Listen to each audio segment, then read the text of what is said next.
Napagalaman natin sa nakaraang episode ang 8 rules ng calling game. Dito na din ipinakilala ang mga bagong mahahalagang karakter tulad ni Hana Kurusu at Fumihiko Takaba. Sa pagtatapos ng episode na ito ay nakita natin ang pagkasawi ni Principal Yaga sa kamay ng isa pang prinsipal. Hindi na din natin patatagalin at ituloy na natin ang kwento. Huwag nyo kalimutan mag-like at mag-subscribe para hindi nyo ma-miss ang susunod pang mga episodes. Nagpatuloy ang kwento sa Zenin Clan. Makikita dito si Naoya at iniinsulto nito si Maki dahil sa mga peklat niya sa muka. Hindi nagpatinag si Maki at bumawi din ito sa kanya. Wika ni Naoya na si Maki ay hindi nakakagamit ng cursed technique at hindi nakakakita ng cursed spirit, kaya walang saysay ang lahat ng pinagdaanan niya. Dagdag pa nito na nalungkot siya sa pag-alis ni Maki, kaya ngayon narito siya ay pwede na niya siya ulit bulihin. Pero hindi ito pinansin ni Maki at dumiretso siya sa warehouse at agad na sinalubong ng kanyang ina. Paalala nito na bawal sila pumasok sa warehouse pero binaliwala lang ito ni Maki. Nag-flashback ang kwento noong kinakausap ni Maki si Megumi para kumbinsihin na maging leader. Hindi pala gusto ni Megumi na maging leader ng Zenin Clan. Pero dagdag ni Maki na bili ng nakaraang leader na iiwan niya kay Megumi ang lahat ng kayamanan ng Zenin. Pero gusto ipasa ni Megumi ang responsibilidad kay Maki. Paliwanag ni Maki na nakuha ni Megumi ang curse technique ng kanilang pamilya.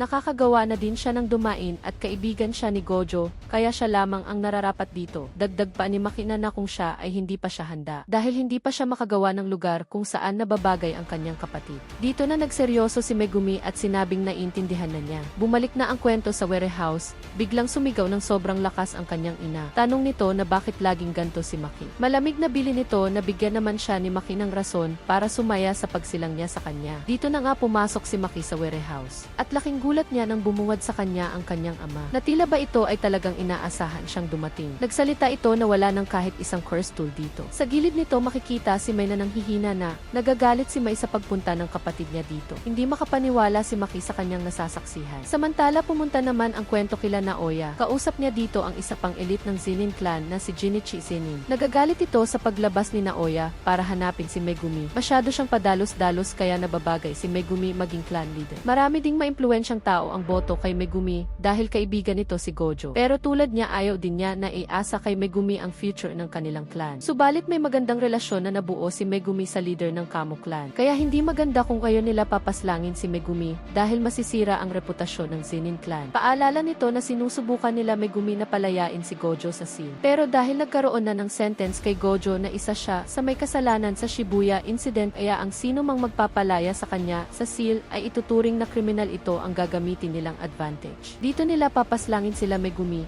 Maki at Mai. Ang gagawin nilang rason ay ang pagrerebelde ng mga ito para palayain si Gojo. Natutuwa si Naoya sa kanyang narinig, kaya pala nakahanda ang ama ni Maki na patayin sila upang makuha nito ang tiwala ng Jujutsu Headquarters. Siya pala mismo ang nakaisip sa planong ito. Makikita na gagamit ang ama ni Maki ng secret technique, ang Art of Falling Blossom Emotion. Sa lakas ng technique na ito ay kaya nitong wasakin ang mga domain expansion. Samantala si Maki ay maihawak na cursed blade na mula pa kay Juzo Mumiya. Ang Dragon Bound, sumisipsip ito ng cursed energy sa humahawak nito at ginagawa itong puwersa base sa gusto gawin ng user. Sasamantalahin ni Maki ang kanyang advantage dahil hindi pa alam ng kanyang ama kung ano ang kayang gawin ng kanyang curse tool. Nagsalita dito ang ama ni Maki. Tanong nito kung alam ba niya kung bakit hindi siya ang naging leader ng Zenin Clan kundi ang kanyang kapatid. Sagot ni Maki, dahil isa siyang hangal at handang patayin ang sarili niyang anak para sa kapangyarihan. Dito na nga naglaban ang dalawa, sobrang bilis ng ginawang atake ng ama ni Maki, ngunit nagawa niya itong iwasan. Pero bago tayo magpatuloy mga bro, 20 likes ang goal natin sa video na ito. Isang like nyo lang ang kailangan ko. Paabutin nyo ng 20 likes ang video na ito at ilalabas ko na din agad yung episode 4. Kayo na lang ang hinihintay ko. Subscribe na din kayo sa iba pa natin channel, libre lang ang content natin, kaya hinihingi ko ang suporta nyo. At sa sumunod na atake na gawa ni Maki na sirain ang katana ng kanyang ama. Ngunit hindi pa ito tapos, binalutan ng kanyang ama ng cursed energy ang naputol na katana at hiniwa sa tagliran si Maki. Hindi maintindihan ni Maki ang nangyari dahil alam niya ay nagawa na niya itong putulin. Dito na ipinagtapat ng kanyang ama na kaya hindi siya naging clan leader ay dahil ang mga anak niya ay walang kwenta. Pagkatapos nito makikita ang ama nila Maki na kinakaladkad sila. Galit na galit pa rin ang kanilang ama dahil sa kanila hindi siya ang naging leader ng kanilang clan. Kinukumpara niya ang kanyang sarili kay Naobito, ang kanyang nakatatandang kapatid, dahil pantay lang ang lakas nila sa lahat ng bagay maliban sa isa, ang kanyang mga anak ay walang kwenta. Natatawa na lang na sumagot si Maki na ang hilahan pababa ay naging virtue na sa kanilang bansa. Inihagis na sila ng kanilang ama sa isang basement.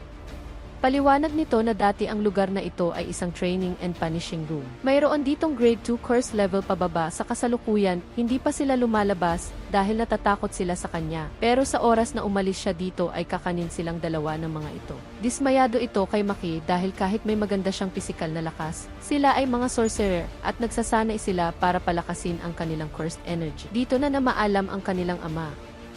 Naiwan na ang magkapatid upang kainin ng mga cursed spirit. Hinawakan ni May ang dibdib ni Maki at nalaman na ang puso niya ay tumitibok pa din wika nito na alam na niya na mangyayari ang bagay na ito at sa hindi inaasahang pagkakataon hinalikan niya si Maki. Bigla na lang itong nagising sa dalampasigan. Bigla na lang nagsalita si May kung naiintindihan ba ni Maki ang curse technique niya. Dagdag pa nito na sugatan na din siya mula sa hiwa na tinamo niya sa kanyang ama. Pero wika niya na mayroon siyang naisip na technique, ngunit kapag ginamit niya ito ay siguradong mamamatay siya. Pero hindi rin nagtagal ay nagpaalam na si May kay Maki. Hindi maintindihan ni Maki ang mga sinasabi niya at pinababalik niya ito. Dito ibinunyag ni May na may nadiskubre siya matagal na. Naintindihan na niya kung bakit masamang pangitain o bad omen ang kambal na sorcerer. Ito ay dahil kailangan magsakripisyo ng isa. Para sa Jujutsu World ang mga kambal ay iisang tao lang. Ibig sabihin si May ay si Maki at si Maki naman ay si May. Kaya kahit anong pagsusumikap ang gawin ni Maki, wala itong silbi dahil walang plano si May na maging mas malakas. Kaya niya gumamit ng curse technique pero si Maki ay hindi, kaya habang siya ay naririto, hindi lalakas si Maki. Nagmamadaling tumatakbo si Maki at sinabing naiintindihan na niya ito at pinababalik ang kanyang kapatid. Dito na namaalam si May at nagiwan ng isang regalo. Ito ay ang kanyang cursed energy. Dagdag pa nito na kailangan mangako ni Maki. Gusto niya nawasakin ang lahat. Diin nito sa kanyang ate na wasakin niya ang lahat. Dito na unti-unting nagising si Maki. Tinatawag nito ang wala ng buhay na si May. Sumisigaw si Maki habang napapalibutan sila ng mga cursed spirit. Sa kabilang banda agad nakuha nito ang atensyon ng kanilang ama.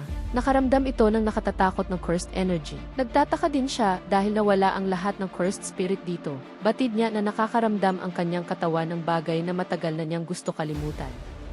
Nang maintindihan niya ang tunay na nangyayari, agad ginamit ng ama nila Maki ang pinakamalakas nitong teknik ang strong flame. Desperado na itong tapusin si Maki ng tuluyan. Ngunit sa isang iglap natapos ang laban at hinati ni Maki sa dalawa ang ulo ng kanilang ama nang walang pag-aalinlangan. Pagkatapos ng lahat ng sakripisyo, nabukas na din sa wakas ni Maki ang kanyang pakpak. Wika nito kay May na magsisimula na sila. Samantala sa Zenin Clan facility bigla na lang may tumunog na alarm. May tumatawag kay Jinichi na isang bata dahil nababaliw na daw si Maki. Wika nito na pinaslang niya ang kanyang ama at ang Kukuru Squad ay kasalukuyang nilalabanan siya. Hindi naman ito makapaniwala na si Ogi ay matatalo ng ganun-ganun na lang. Wika naman ng isang elite na kahit si Ogi ay pwede din matalo din kung ito ay isang surprise attack, hinala nila na ganun ang ginawa ni Maki. Inutos nito na siguraduhin nilang mahuhuli na nila si Maki bago pa siya makarating doon. Dagdag pa nito na siguraduhing buhay pa si Maki dahil siya ang tatapos dito. Ito pala ang captain ng Kukuru Squad na si Nobuaki Zenin. Ang squad pala niya ang nakatalaga para sa mga Zenin na walang cursed energy katulad ni Maki.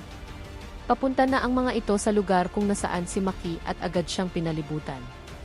Ipinakita dito ang standoff ng buong squad laban kay Maki. Pero tila ba si Maki ay walang intensyon makipaglaban hanggang sa maalala niya ang kanilang pangako na wawasakin niya ang lahat, sa isang iglap ay naputol ang kamay ng lalaking ito. Sinundan pa ito ng brutal na atake ni Maki sa iba pang Kukuru members. Walang habas na pinapaslang ni Maki ang lahat ng tao na narito. Siya ay nagkaroon ng pambihirang awakening. Pagkatapos nito dito na dumating ang captain at labis siyang nagulat sa kanyang inabutan, naubos na ang kanyang squad. Samantala may isang lalaki ang nasa gilid, ito ay isang earthbender at sinubukang hulihin si Maki gamit ang kamay na lupa. Narito na ang mga captain ng Zenin Clan. Ang pinakamalakas na squad ng buong Zenin Clan. Nagsimula na ang palitan ng malalakas na atake, pero kapansin-pansin na nagagawa silang sabayan ni Maki mag-isa. At sa isang iglap dinukot ni Maki ang lalamunan ng dalawang captain na ito. Pero bigla niyang naramdaman na parang may pumipigil sa kanya. Ito pala ay curse technique ng isang pang-Zenin na si Ranta. Agad na sumugot si Jinichi para tapusin si Maki pero laking gulat ni Ranta na hindi niya ito kayang pigilan. Nawawasak na ang kanyang mga mata na nagpahinto naman kay Jinichi pero agad sumigaw si Ranta na tumuloy siya at huwag magdalawang isip. Dahil si Maki ay naging katulad na din ni Toji. Dati pa sana ubos ang Zenin Clan kung gugustuhin ni Toji. Pero dahil wala itong interes na patayin silang lahat, kaya andito pa ang Zenin clan. Pero ngayong ito mismo ang plano ni Maki kaya kailangan nila siya patayin dito mismo. Dito na nagpakawala si Jinichi ng sunod-sunod na malaking mga suntok na nagwasak sa buong paligid.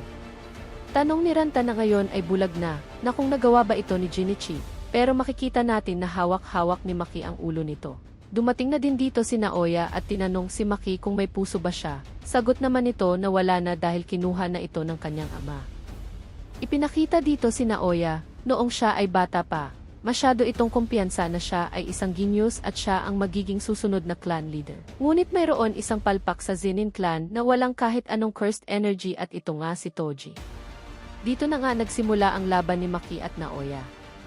Tila ba si Maki ay naging papel at tumilapo ng sobrang layo. Galit na sinabi ni Naoya na hindi siya si Toji. Nagpatuloy si Naoya sa pagbugbog kay Maki, walang humpay ang kanyang pag-atake. Wika ni Naoya na siya ang magiging pinakamalakas sa lahat. Makikita dito na nahihirapan na si Maki at ginamit na din ni Naoya ang kanyang full speed na tinapatan naman ni Maki ng Shiranu style. Kahit na binigyan siya ni Mai si Maki ng napakatibay na katawan na kasing tigas ng bakal, madami nang naubos na dugo si Maki sa pakikipaglaban niya sa kanyang ama, kaya kailangan na niya ito tapusin sa lalong madaling panahon. Naiisip ni Naoya ang plano ni Maki kaya iniwasan niya ito at pumunta sa likuran niya, ngunit inaasahan na pala ni Maki ang ataking ito dahil sa bago niyang katawan kaya na niya sundan ang bilis ni Naoya at binigyan ito ng napakalakas na suntok. Si Naoya ay na One Punch Man. At dito na nagtatapos ang Season 3 episode ng Jujutsu Kaisen Calling Game. Panoorin nyo na din ang episode 5, ilalagay ko na yon sa ating channel. Huwag nyo kalimutan mag-like para maka next episode agad tayo.